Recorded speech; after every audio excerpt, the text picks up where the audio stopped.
Welcome to this episode of the People's Playbook podcast. I'm pretty pumped today. Todd Bellivau's in studio with us today, and Todd brings a wealth of knowledge and leadership, and just in general, working with people. Todd, he's currently the president of Prime Executive Incorporated. He's the former CEO of 214 Carson Company, and he's got over 40 years of experience in leadership in the beverage, retail, and manufacturing sectors. And today he even advises business leaders and CEOs, and still lectures at McMaster University. So we're absolutely thrilled to have Todd as a guest to the podcast today. Todd, welcome to the show. Thanks, Jason. Glad to be here. And I've watched some of your podcasts, and I see a lot of rich information helping leaders. So hopefully you can contribute in some way. Yeah, absolutely. For sure you can. So, Todd, you've had the experience of leading through good times and in bad times, right? And we do have to be different leaders in such times, right? Mm-hmm. When you're leading teams through turnarounds or mergers and acquisitions, or the numbers just aren't there, what would you call, what's your personal playbook to actually get people to believe and get them to follow you when stepping in those leadership roles? Yeah, I think when you're headed into those roles, I mean, whether you're a new leader with an assignment heading into those roles, or whether you're an experienced leader heading into a new role, I think the biggest thing that you need to be cognizant of is taking a really wide aperture. Great leaders are great learners, as you know, avid learners, and you know, the other trait that they bring forward is they're also great listeners. So they're those level 5 empathetic listeners. And bringing those two things forward into a leadership role is paramount, I think. But I would say when you're going into a new role, or if you're a new leader stepping into a role, it has to be times two. So you have to take a really wide aperture and really take the time to absorb and learn and listen, so that you can get the lay of the land. Doesn't mean you don't make decisions along the way. It doesn't mean you take 2 years to make a decision, obviously, but you really need to remove the preconceived ideas going into the role and just take that wide aperture. And the last thing I would say just about that is, on the learning front, you're obviously going to be a student of the business, but be a student of people as well. Like, understanding human behavior is a key asset in terms of knowing who's around you, how they'll complement your own strengths and fill in the gaps as well. But I would just say, be as much a student of human behavior and the people around you as you are the business. I love it you said that. I often say to people, when people say, hey, everybody needs to be managed the same, I say that is absolutely not the case. So the way I can get you to believe is totally different than the way I can get, the person beside you to believe something, right? So how do we adjust that message? Yeah, exactly. I mean, everybody's wired differently, both physically in their brain and also behaviorally with their experiences and what they've been taught and how they've grown through their lives. So, not everybody is somebody you'd have over necessarily for Sunday supper, because it might not be as like-minded as you. But they're huge assets to the organization. You need to understand that and develop a deep appreciation for everybody around you. Todd, you often talk about, and I love when you talk about EP leadership, right? So you talk about purpose, passion, and persistence, right? How do you bring that so it's ingrained in the day-to-day stuff that you do with your leadership teams and the people around you? Well, I think 3P is really a culture in my mind. It's really part of your culture package in some form. If we talk about 3P culture, talk about that as the 3Ps. It's centered around a people culture, but it's really purpose, passion, and persistence. And and it's however you define those things within your company. But for us, purpose is. Purpose is really about having a belief system in terms of, trying to make sure that, everybody in the organization understands, what you're driving towards, that the work that you're doing is meaningful. I would say also achievable inside of that. It's a worthwhile cause. And if you can communicate that message and really get people aligned with that, I mean, in most businesses and most organizations, you're not saving lives, that kind of purpose. Sometimes you are. But, in most businesses, it needs to feel purposeful and worthwhile. And people need to feel connected to that and want to contribute to that. The second P is really centered around passion, and passion is different in purpose. While that purpose is, doing something meaningful and believing in it, passion is kind of the want to do it, right? Understanding the end goal, understanding that part of passion is winning, I would say, is a piece. And also doing it enthusiastically, like just, having people that are engaged with positive and intrinsically motivated to want to get, to where you're going, a deep passion for it. And the third being persistence is really just, I get that persistence is people being committed and never giving up and aggressively or relentlessly pursuing what you're trying to do. But the other piece of persistence is really, for me, that I find interesting is just the entrepreneurial effort towards it, where people are trying to find new ways to get things done. That's really, to me, what persistence is about, is when you're run up against barriers and you find new ways to get there. And so what 3P really is really in a day-to-day context is having people that have that same value set as your 3P corporate culture, corporate values. And at the end of the day, when you look at it, it's really about employee engagement. It's really about taking that 3P, and that's really your employee engagement platform in terms of how you get employees engaged against the business. Yeah. You said something in that, and when you were just talking there, and you said belief, and you said passion, and it brings me back to a time when I was with a company, and I actually said, I wish when I hired somebody, I could get that stick, put it in their belly, and see how much passion they had. Mm-hmm. I was speaking to Mike Pinball Clemens actually, and he said to me, well, I don't understand what you mean by that. And I said, you just want to see how much passion they have. I wish there was this magic stick that I could just poke in their belly and they could show me that. And he said, I'll never forget it. He said, well, that's your fault. Yeah.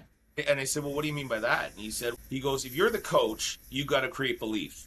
Belief fuels passion, and passion rarely fails. Yeah. And you said that when you were just talking there. You said, like, you talked about the why, right? Mm-hmm. And I think it's so important that, we actually teach our teams and the people around us what's the why, so they do believe, and then that passion's fueled from there. And then they will be persistent too. Yeah. Right? Yeah.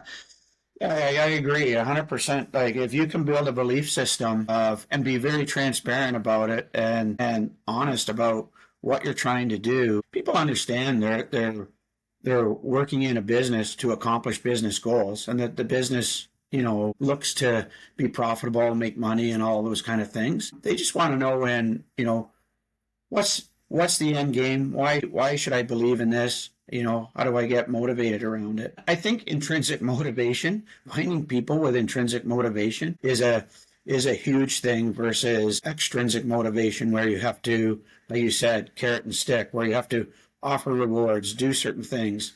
Those are all important parts of the reward package for why a person gets out of bed every day. But you need to really look, as a leader, you really need to look for those intrinsically motivated people that believe in what they're doing, want to do it, want to contribute, and find it worthwhile. Todd, you work with leaders around the world, and what happens when you're working with a leader that actually may not believe the purpose of the company? So, and what I mean by, I'll explain that a little more. So, hey, I love the company. I love these 20 things we're doing right now. I believe in them, and I'm gonna make sure my team carries that through. But there's a couple things that I'm not in line with, and it doesn't align with what I think we should do.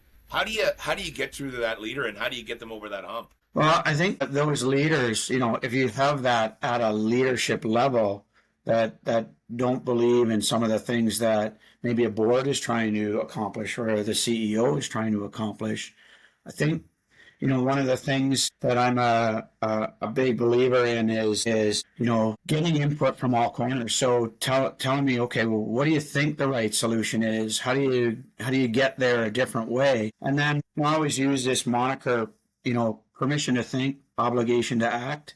Is like, don't just sit around the table and give input of we shoulds, because you sit in a lot of boardrooms and hear, we should be doing this, we should be doing that. If there's great, credible ideas coming from all corners, good leaders listen, right? So take those inputs and say, okay, those are great things. I think there's some merit there. You're on point. The accountability lies with you to act on it. So, don't just come to the boardroom and give the we shoulds. Show me what you're going to do about it. I'm giving you like real permission to go out and activate this thing. And it's not just, putting somebody on the hook accountability wise, and then they don't want to do it, so they never speak up again in any context. It's about, good idea, go and activate, come back, tell me how I can support it. Does it need to be resourced a certain way? Let's test pilot it if that needs to happen, and put other people's ideas in action without any detriment to the business, but if it doesn't work, but some real upside if it does work. Yeah, excellent opinion. Todd, when you look at leaders, what's one mistake that you see leaders make when they're trying to develop and motivate their teams? I can think of two. So my brain goes. I think assigning accountability without empowerment is one. Okay. I see leaders making people in their organization accountable for something, but not giving them the empowerment that they need at the level that the problem exists. So, and you see this also, I would say you see this more in hierarchical organization structures where decisions are made at the top and, filtered down, but people that are executing those decisions are made accountable, but not necessarily empowered to run their own business or run their own function exactly the way that they would want. And they both go hand in hand. So assigning accountability without empowerment to someone is setting them up for failure. Yeah. Assigning empowerment, making them empowered to have decision rights, etc., but not making them necessarily accountable for what they're empowered for, is also, a dangerous slope, as you can see.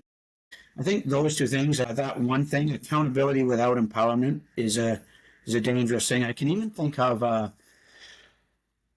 one organization that I worked with that did as an example, they did all their hiring through panel interviews. So HR is on the panel.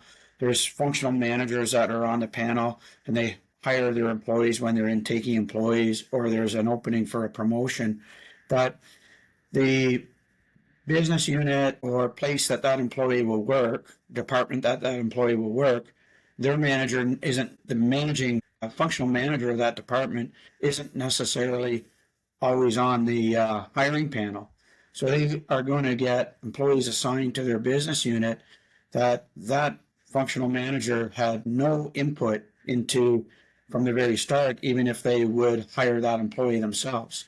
So you're asking somebody to be accountable for managing the employee, developing and growing that employee, yet having never been empowered to make the decision as to whether they would have taken that employee and be a part of their own group success package, right? What a idea to, I couldn't imagine not having say into my team, right? Mm-hmm. Mm-hmm.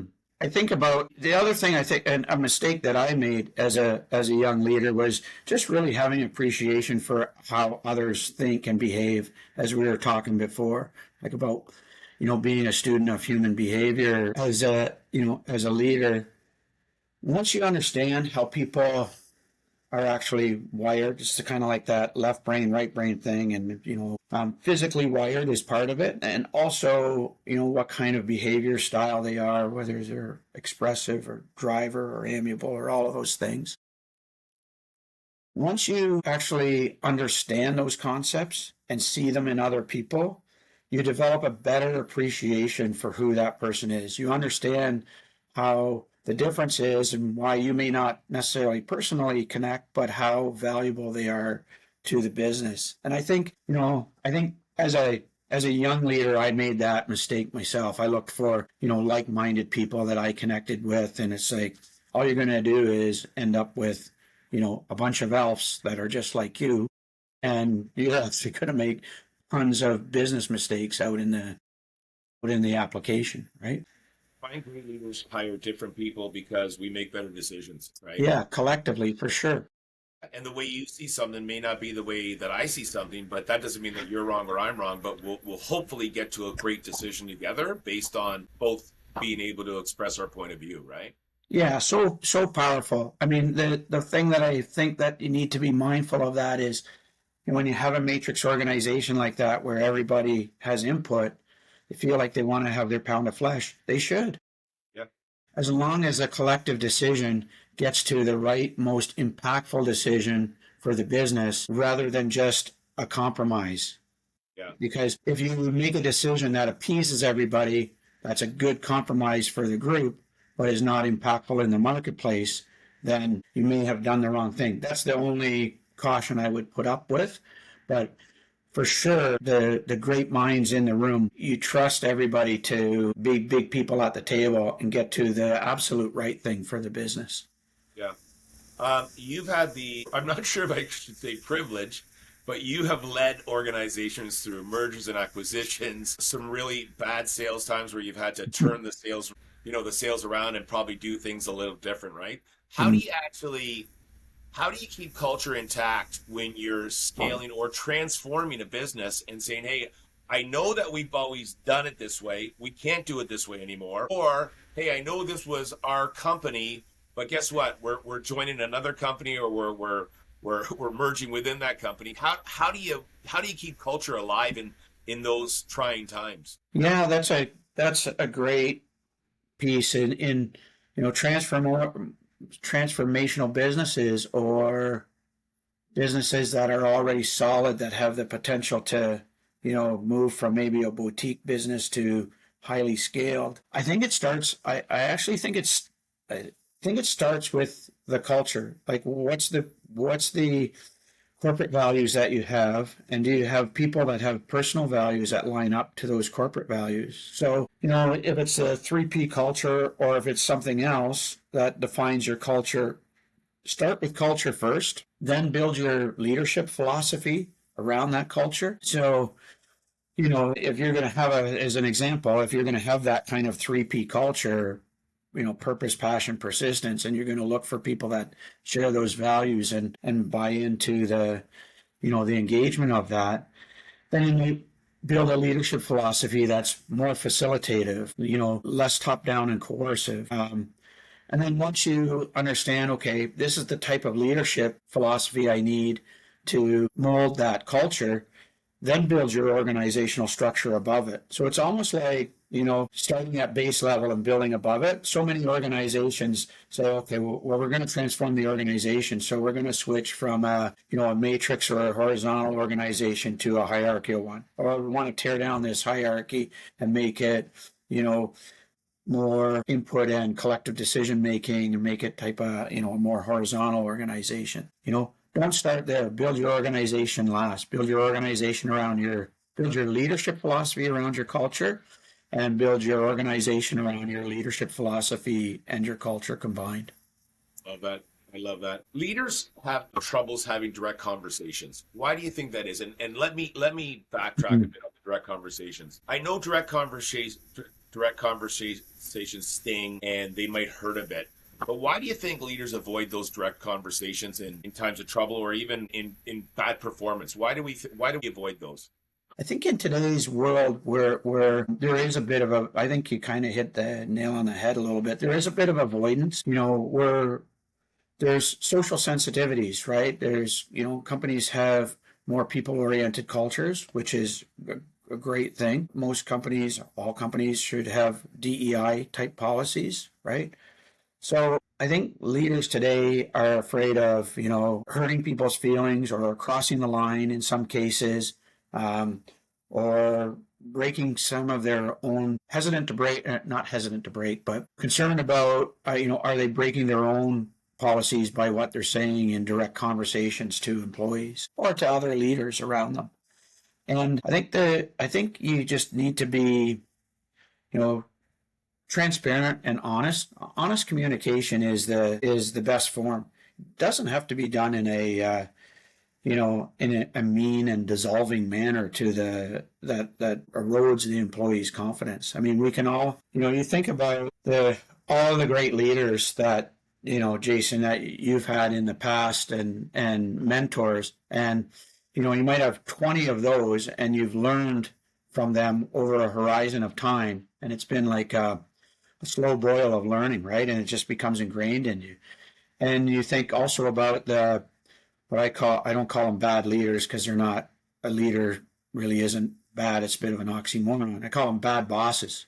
So you think about the bad bosses, and very grateful for them as well, because that's acute learning, right? It's like, it's almost instantaneous. I can think of the absolute, thing that was said to me by a bad boss, versus the 20 mentors that I learned from over 40 years. But the effect on me was more acute, right? And it's like, okay, I'm not going to be that way. I'm not going to communicate that way. I'm not going to be self-serving. I'm going to have the right sensitivity for the situation, but I'm also going to be direct and forthright and make sure that it's expressed in a way where the person knows that, I'm having the conversation to help you, not to help me. And I'm having the conversation because I care about the direction that this goes in.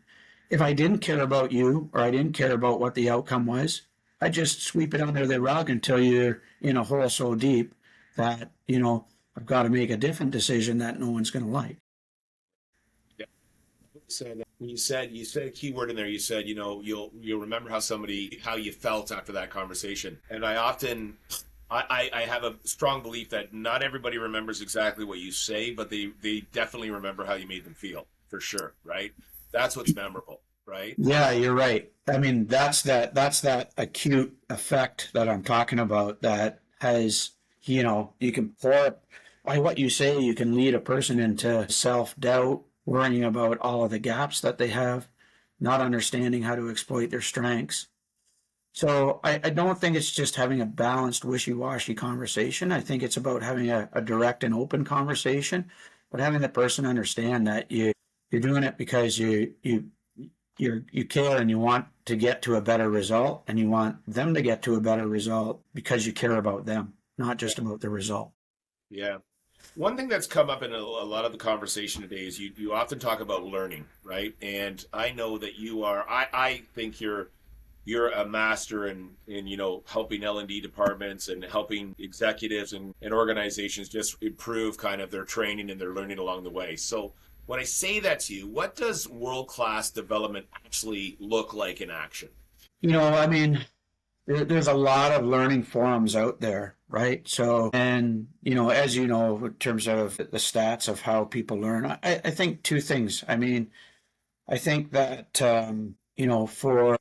for leaders, they develop as learners. Like early on in your career, if you're in leadership roles, you'll find that you're maybe taking courses or doing things in order to get credentials, in order to get the next thing. Were you really learning and absorbing and understanding? And later on, leaders, more experienced leaders will become avid learners because they actually want to learn and absorb and understand the content because they're intrigued and it's into them. So I would say that in one context. The other piece is just for any corporation that has a learning platform or a learning agenda, you're going to have courses, and they may be modules that are done online. They may be, ways of onboarding. They may be annual learning for your group is done through sessions. They may be sending people away to the courses. And those are great. You have to have those because those are great, what I call level setters, that gets your organization all in the same place, especially when it's kind of mass learning. But that's kind of step one. So in order to have that development in action, you need to say, okay, well, what's the immersion? How are you going to immerse this into the execution? And really requires not only the classroom session to be done for the people who are going to, develop and employ this in market, but, have the leaders gone through the same thing? And is the learning for them different because they're the ones going to have to coach against it. And we really need to make sure that that next step of coaching and support happens back in the marketplace or back in the business to help people really immerse that learning in their business.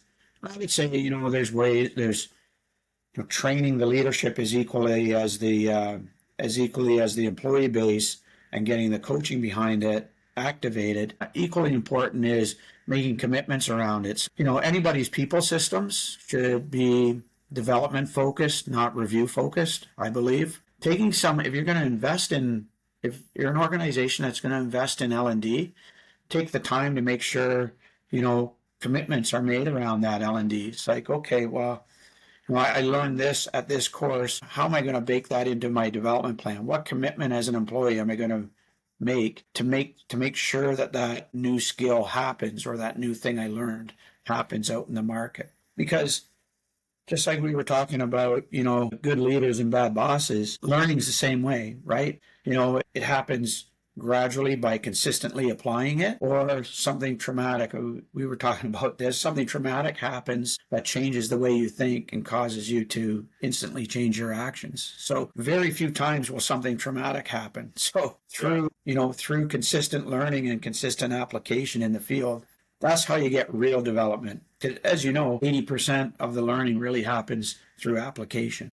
Sure it does. Yeah, application and execution. I love that. Todd, you talk about discipline, but at the same time you talk about being entrepreneurial, right? How do you coach teams to balance those two? Because they are kind of different, right? So Yeah. one's about ideas, concepts, thinking where we can go, developing some, and one's just about, hey, let's execute now. What are we doing to do this? How do you balance the two? I think they're two different things. You're right. And I think if you think about balance, it's more like, how do they almost live together? Because, sometimes people who are highly entrepreneurial thinkers don't like discipline and don't like process. And discipline is really driven through process, right? Yeah. Like if you put in processes, you're really creating discipline behind those processes. So I think of discipline as really activated through process, or getting to discipline through process. And, sometimes people that are highly entrepreneurial thinkers don't like process. And sometimes people who love process and discipline, are very good at repetitious things, but don't think out of the box, right? Yeah. So I would say, the way you need to frame it up is process or discipline within process is really the four walls. Here's the four walls of the box of what we want you to do on a regular basis, because it's the right way to go about things. It's the right means or disciplines to getting things done that line up with how we operate at this organization. But the content in the box, so the four walls is the process, but the content is the thinking. And you still own the thinking, how you think and how you are creative inside of that process. Your ideas still need to be brought to life. So the content is fluid and fits inside the four walls as an entrepreneurial thinker. Yeah, wow, what a fantastic answer. Like an absolutely fantastic answer. I know I do have a couple more questions for you, Todd. I know you've been really generous with your time. I do have a couple more though. So one of the questions I want to ask you is what's your one non-negotiable, right? When you go into every leadership role, like what's your one non-negotiable that you say, hey, team, this is who I am, and I won't negotiate on this one thing. What would that be? I would say for folks in general, like leaders in general, the counsel would be to say, and for me as well, having transparency in an organization builds trust. So, whether you're managing, a group, an executional group, or whether you're having to manage up to a board, a real level of transparency, like true transparency, not I'm going to tell you certain things for my own agenda and leave out other things, but real transparency, open communication in order to build trust should be a non-negotiable across an organization. The other one for me personally, which really gets back to that whole ownership piece, is solving problems at the level they occur. So challenging people not to always kick problems up or kick challenges up one level for other people to solve, because they might not like the decision or the answer that comes back as the way of solving it. So really pushing folks as a leader, really pushing folks to solve problems at the level they occur. So you want to know about the situation. You don't want people not bringing you on what the challenges are, but you want to back that understanding with, okay, I understand the challenge completely. What have you done to date about it, and what are you asking for in terms of my help to contribute to it? But really making sure that you're solving problems at the 1 foot level and not kicking them up to the 30,000 foot level all of the time. Yeah, yeah. I you said communication in there, and you said trust, and Mm-hmm. I believe those are the two pillars to any team, right? If I don't communicate with you, it's probably because I don't trust you. If I don't trust you, it's probably because we haven't communicated enough, right? Mm-hmm. If you take one of those pillars out of any team, I call that the locker room, right? So we're allowed to challenge respectfully. We're allowed to, not agree and whatnot. We can go in the locker room, decide kind of where we're going to be as a team and what the rules of the team are. But when we leave that locker room, we have to be aligned, right? We have to Yeah. be aligned and singing the same tune, right? Yeah, I agree. That's a very important point. You don't want the pontificators leaving the room going, still saying, we should do this. We're doing the wrong thing. You want to make sure that you have that alignment with the room. And that's where I get back to, challenging others to say, okay, you got a great idea, go test pilot it. But we may still agree that we're going to leave the room and do this as an immediate solution because we know we can do that today.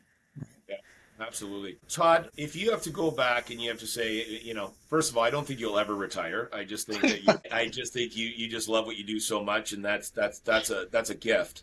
But if you have to say, hey, after this is all said and done, what do I want to be remembered for as a leader? What would you say that would be, that you'd say, hey, I hope they think of me this way as a leader? As a leader, I don't think you should be concerned about, your own legacy. But I think if there is something surrounded uh, by that, I do a lot of L&D because I love it, but it's not just, and I do a lot of business strategy as well. But I think the reason have a passion for the L&D side is, rather than it be sort of a legacy or remembered for, it's more of, I feel an obligation to transfer the knowledge and the mentoring that, the 23 plus leaders that I had influenced on me. And it's not just their exact methods. I mean, the world is always growing and evolving, and businesses are too. But it's a deep obligation that to help others grow in their own role, to help others learn new skills. And I think really good leaders, help others grow, and in a positive way. And so, if I can help others, get to where they want to be, or even enrich their learning, it means, they're a different person tomorrow than they are today. And if I have a part in that, I think I'm thankful for that. But I also believe it's an obligation for a leader. Yeah, I agree. I think leadership's contagious, and I also believe that when we have leaders, let's take a little bit from everyone learned that I've learned, and maybe put into my toolbox as well. And the other thing I talk about is it's a privilege to be a leader. It is, can either be remembered as one of the best leaders of somebody's life, or you can be remembered as one of the worst leaders, bad boss. Bad boss. And yeah, I know you, Todd, and I know you well, and I'm sure that you will be remembered as a very strong, passionate, and one of the best leaders a lot of people have had. So, with that, you've been absolutely fantastic with your time today. I know you're busy. I know you're not looking for things to do in a day. So I appreciate your time today, and I wish you nothing but the best. And thanks for joining the show today. Thanks so much, Jason, and great being on People Playbook. And like I said, I'm really I really get a lot out of the content, and I think really newer early leaders should dial in and take some of your hints, and really some of the sound bites that other leaders have provided can really help them fast track. Thank you so much, and same to you. I know you're busy and you got lots on the go, and I'm super grateful that you're taking the time to do these kind of podcasts. Awesome. Thanks, Todd. I appreciate it. If you loved that session and that conversation as much as I did, would love to have you join our People Playbook community in the link below.